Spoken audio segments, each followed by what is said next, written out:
Bonjour mes amis, c'est encore moi votre ami Harry.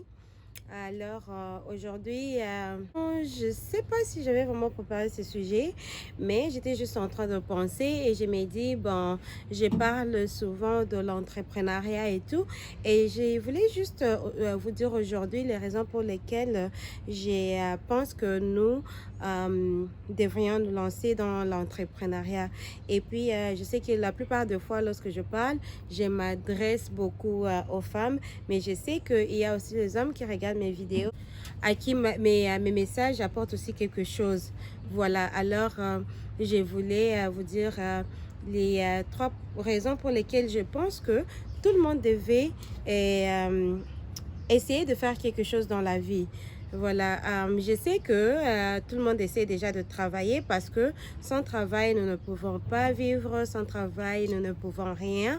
Mais la raison pour laquelle je parle de l'entrepreneuriat, c'est aussi parce que je pense que même si on a un travail, et c'est vrai que, bon, à moins que vous ayez vraiment un grand salaire, que vous prenez soin de tous vos besoins et puis ensuite vous aidez les autres et puis vous arrivez à épargner, oui, c'est bien pour vous. Mais moi, je pense que juste si on a un salaire normal, on ne devait pas juste s'arrêter à ce qu'on reçoit en travaillant pour une entreprise quelconque. Moi, je pense que on devait normalement se lancer dans l'entrepreneuriat parce que juste pour la raison d'avoir beaucoup de plus de sources de revenus, quoi. Je pense que lorsqu'on a beaucoup de sources de revenus, on est quelque part bien et on a de l'argent, quoi. Alors aujourd'hui, je voulais juste lister les trois raisons pour lesquelles je parle souvent de l'entrepreneuriat.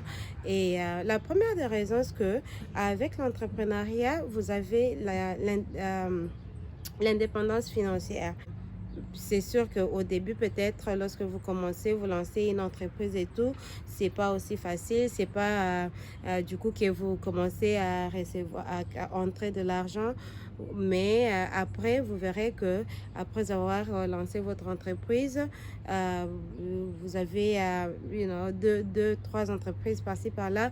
Vous avez de l'argent qui entre de gauche à droite et puis vous êtes bien. Donc vous êtes indépendant financièrement, c'est-à-dire vous ne dépendez des personnes. Vous ne dépendez des personnes et surtout quand je parle, je m'adresse beaucoup aux femmes parce que je sais que les hommes au moins, quelque part, c'est comme si les hommes, ils sont nés avec cet esprit-là déjà de vouloir chercher, de vouloir entreprendre. Mais sinon, la plupart des femmes ne sont pas toujours dans l'entrepreneuriat. Alors, c'est pourquoi j'essaie de m'adresser beaucoup aux femmes. Et d'ailleurs, les hommes, lorsqu'ils travaillent, c'est pour prendre soin de nous et les enfants.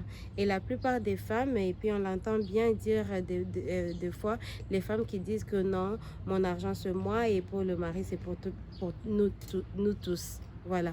Alors, est-ce que vous pensez que l'argent de votre mari est toujours ou de votre partenaire est toujours assez pour couvrir vos besoins à vous? Parce que je sais que nous, les femmes, on a toujours beaucoup de besoins plus que ça.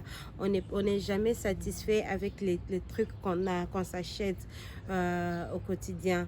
Donc, alors pour moi, si on essaie de se créer des entreprises, on essaie d'entrer de l'argent par-ci, par-là, on devient indépendant financièrement.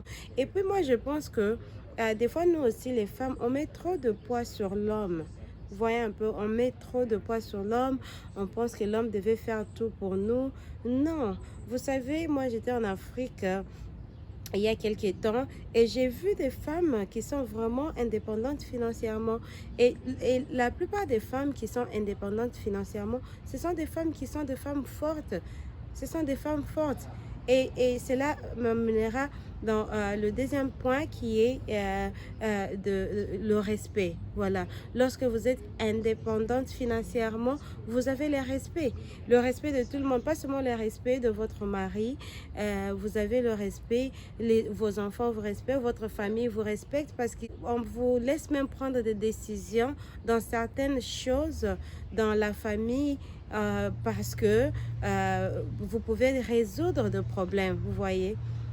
Parce que bien sûr qu'il y a d'autres personnes dans la famille qui peuvent résoudre le problème, mais au moins vous le pouvez deux fois, parce que vous pouvez peut-être avec votre intelligence et aussi avec votre argent. Ouais, donc c'est un peu ça. Alors vous gagnez le respect. Même il y a même des gens qui veulent être amis avec vous juste parce que ils pensent que vous êtes indépendante financièrement. Vous voyez, qu'on se dise la vérité. Il y a des amis qui vous fuient, il y a des amis qui ne veulent pas sortir avec vous. Pourquoi? Parce qu'ils pensent qu'en sortant avec vous, ils vont dépenser pour vous.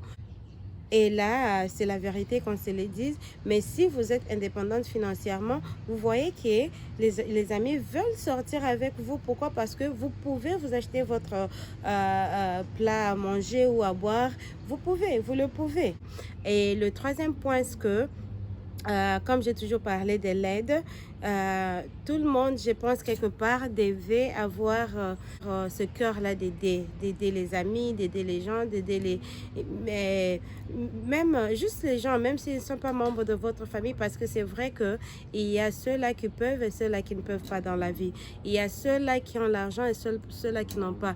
Il y a beaucoup d'enfants qui sont orphelins, il y a des personnes, des vieillards qui n'ont pas, qui sont abandonnés par-ci, par-là. En Afrique, d'où on est venu, on connaît tous la situation de chez nous en Afrique. Alors, quand on travaille, quand on a quelque chose, on est à mesure d'aider les autres.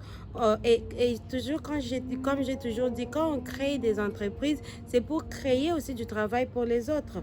On crée du travail pour les amis, on crée du travail pour la famille. Donc déjà, c'est aider. Voilà, donc c'était ça le troisième point. Même les aides philanthropiques, donc vous pouvez parce que vous avez votre argent. Donc c'est un peu ça. Alors les amis, essayons de travailler dur, essayons lorsque vous avez encore l'énergie, essayez d'aimer ce que vous êtes en train de faire, essayez de créer quelque chose qui va vous rapporter l'argent et à la fois que vous allez aimer aussi, parce que des fois on s'est dit non, on travaille trop et tout, il y a toujours quelque chose que vous pouvez créer, quelque chose que vous pouvez faire, que vous aimez, mais qui vous apporte aussi l'argent. Parce que je vois des personnes qui se disent « Oh non, moi j'aime chanter » et en chantant, il apporte l'argent. Les gens qui aiment danser, ça danse lui amène de l'argent aussi, c'est ça. Vous avez des talents que vous gardez en vous, que vous n'utilisez pas. Je ne sais pas pourquoi moi, mais moi c'est ce que j'avais à vous dire aujourd'hui, un petit conseil, juste entre nous, entre femmes, entre amis, d'essayer de level up, d'essayer d'être indépendante financièrement, parce que ce qui est vrai, c'est que les gens qui disent que l'argent c'est le source de malheur, mais pour moi non, c'est pas le cas. Moi je pense que lorsque vous avez l'argent, vous avez la liberté, vous avez le respect et vous pouvez aider les autres. Voilà, c'est un peu ça ce que je voulais partager avec vous aujourd'hui. Je vous aime bien les amis, continuez à aimer la vidéo, cliquez sur la cloche de notification pour que vous puissiez recevoir la prochaine vidéo. Si vous ne vous êtes pas encore abonné, s'il vous plaît, abonnez-vous, partageons, parlons. Et puis, j'attends vos commentaires. Dites-moi ce que vous pensez de la vidéo d'aujourd'hui. Et je sais que vos commentaires nous aident toujours à avoir beaucoup d'autres idées pour les vidéos prochaines. En tout cas, je vous remercie et à la prochaine.